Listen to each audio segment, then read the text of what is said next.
Money is the greatest illusion ever engineered. Global wealth is inflated, abstract, and quietly controlled. This episode exposes how belief, not value, runs the modern economy. In today's financial system, money no longer represents productivity. It represents perception. Since 2000, trillions have been created not through innovation, but through paper expansion, debt cycles, and asset inflation. Most people feel poorer not because they failed, but because the system rewards ownership over effort. This episode breaks down the real architecture of modern wealth, why assets inflate faster than labor, how belief stabilizes debt, and why the top 1% controls the narrative that keeps the system running. This is not motivation. This is strategic clarity. If you want to understand how money actually moves in 2026 and how power hides behind complexity, this episode is required viewing. Watch carefully. This knowledge compounds silently.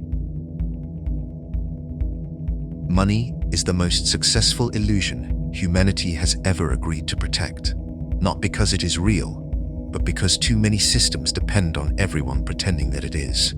At some point, the illusion stopped being a tool and became a structure. And now that structure governs behavior more effectively than any law, religion, or ideology ever could. The modern world is not driven by production. It is driven by belief maintenance. Global wealth today sits at roughly $600 trillion. That number is presented as a symbol of progress, a record high, a triumph of civilization. But numbers alone do not tell you what is real. They tell you what is claimed. And within that 600 trillion, more than $200 trillion does not exist in any productive sense. It is not factories, not infrastructure, not skills, not energy systems. It is expectation, valuation, confidence. It is air, captured and priced. Since the year 2000, for every $1 real invested into productive assets, the system has created $3.50 in paper wealth. This is not growth. This is amplification. It is the financial equivalent of turning up the volume without changing the signal. Roughly $200 trillion has been created in this way. It's the art to get and life. Of that, around 36% exists purely on paper, detached from any productive foundation. Another 40% exists because inflation quietly redefined what money represents without announcing it. Only a quarter, at best, reflects actual new productive capacity. This is the part most people never pause to process. We are not 3.5 times richer than we were. We are 2.5 times more leveraged. For every dollar that created something real, $2 of debt were generated to sustain the illusion that growth was happening evenly. Wealth did not expand, claims did. And those claims did not distribute themselves randomly. The people who already owned assets benefited disproportionately, because asset inflation rewards position, not effort. When asset prices rise faster than the underlying economy, ownership becomes a multiplier. Those without assets are not falling behind because they failed. They are falling behind because the structure rewards proximity to capital, not participation in labor. This is why inequality is not a side effect.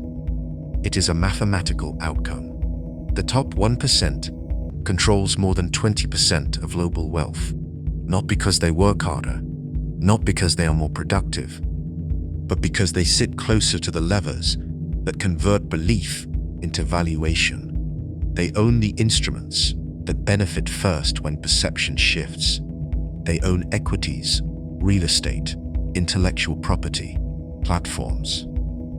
When paper wealth expands, it expands around them. Most people do not experience this expansion. They experience cost of living increases, stagnant wages, and a constant sense that something is off, but impossible to name. They are told the economy is growing, while their purchasing power shrinks. They are told markets are healthy, while debt becomes a permanent condition. They are told to invest, while having nothing left to allocate. This contradiction is not accidental. It is structural. 7 out of every $10 created today exist only as claims on future productivity. They are promises stacked on promises. They require continuous belief to remain stable. And belief, like any asset, must be managed. This is where the architecture of perception becomes visible. The modern financial system does not need everyone to understand it. It only needs enough people to believe it works. Markets are less about price discovery and more about narrative reinforcement. When asset prices rise, confidence follows. When confidence follows, capital flows. When capital flows, prices rise further. The loop sustains itself until belief breaks or productivity catches up. Historically, productivity almost never catches up fast enough. So the question is not whether this is sustainable.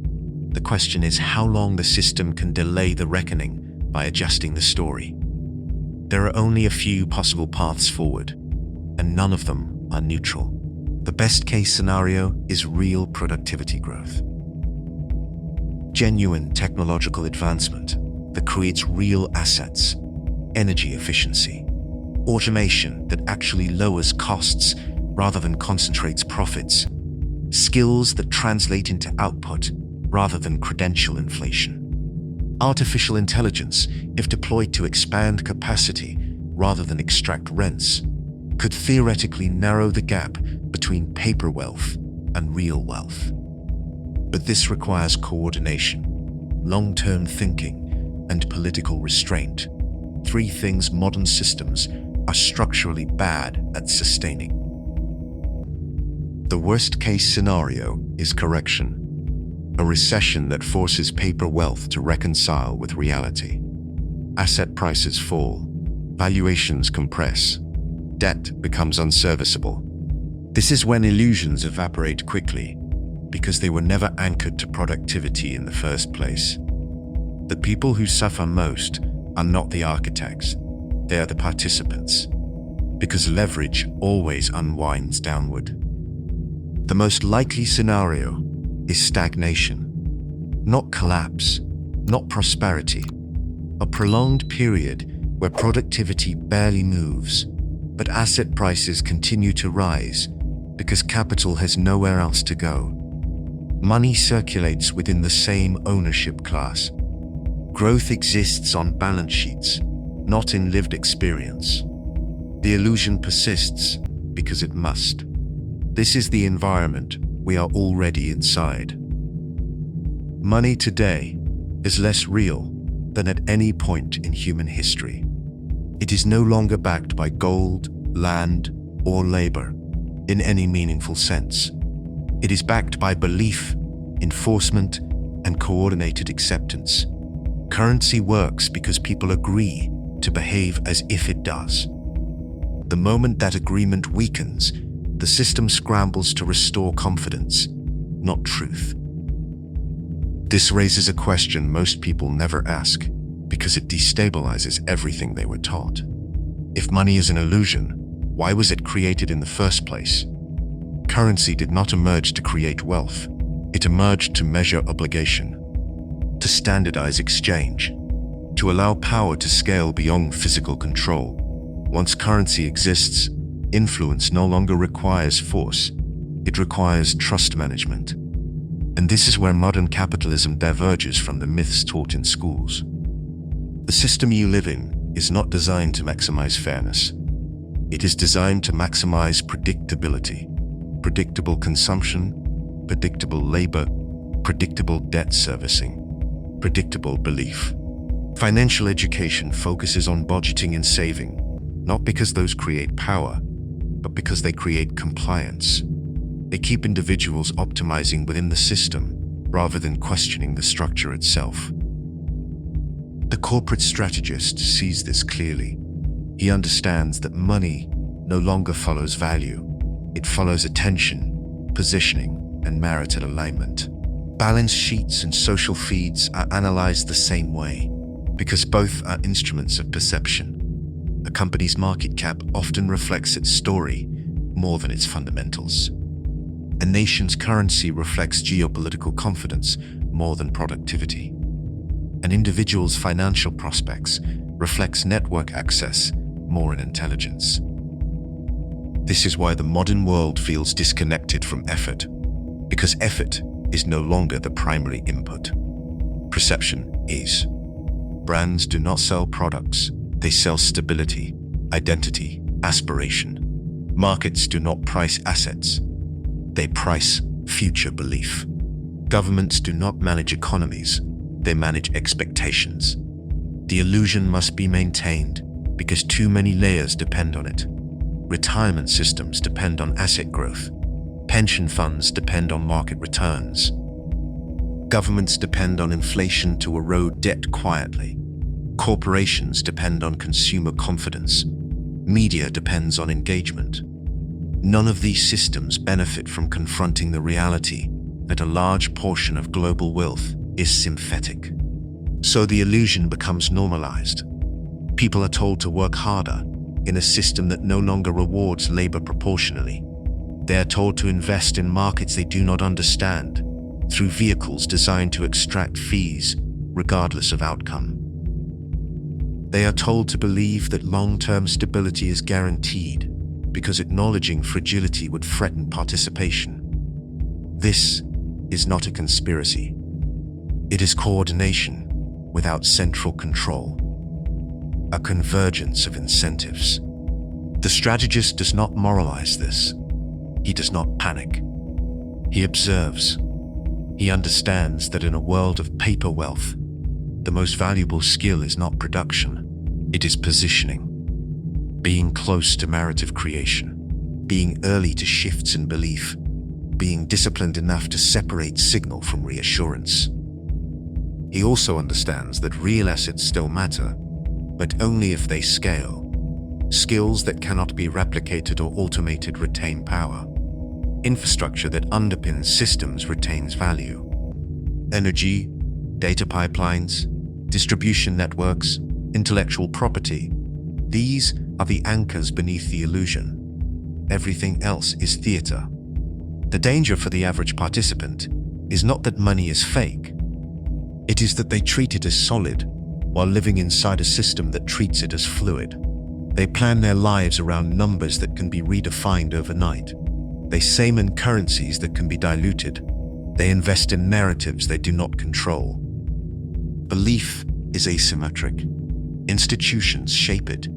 Individuals absorb it.